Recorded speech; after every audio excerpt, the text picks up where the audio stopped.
When we are learning to tie our shoes for the first time, we have no past knowledge to guide us. Our only hope of learning how to tie our shoes is to focus on tracking the laces and running experiments to see what works and doesn't.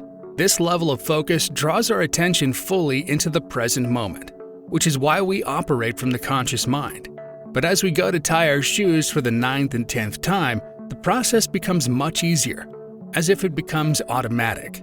This is because we no longer have to consciously reference the laces in front of us to tie them together.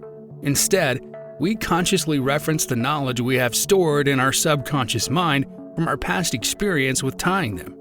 We go from consciously learning how to tie our shoes to subconsciously knowing how to tie our shoes. We go from tying them with conscious attention to tying them with subconscious knowledge. The specific set of subconscious knowledge that we consciously reference when we go to tie our shoes is our subconscious program for doing so.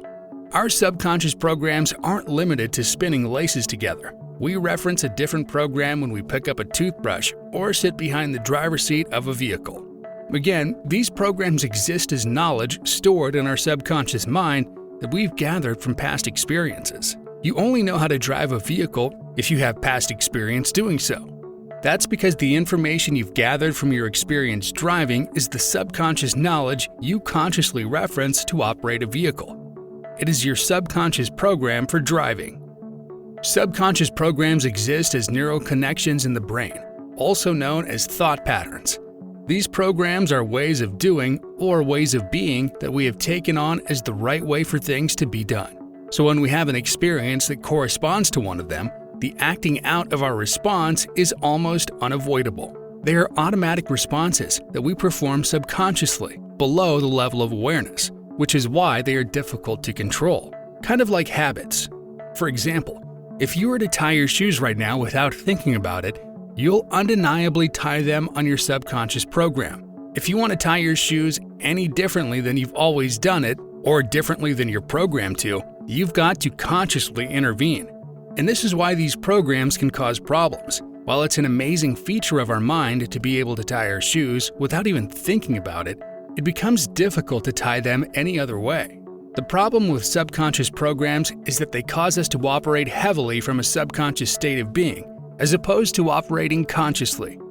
They lead us to having the same experiences every day, as our day becomes one long, drawn-out program. Not only that, but they cause us to close our mind off to new ways of thinking or doing things because our brain has identified them as the best ways for things to be done. This doesn't seem like a big deal when we are talking about tying our shoes or brushing our teeth, but these subconscious programs go far beyond our daily tasks. What about our programs for beliefs, for example? Just as you've got a program or set of subconscious knowledge that you reference to tie your shoes, you've got a program that you reference for your beliefs. And just as you'd have to consciously intervene to tie your shoes any other way than based on your program, you've got to consciously intervene to modify any existing belief you have about the world or yourself.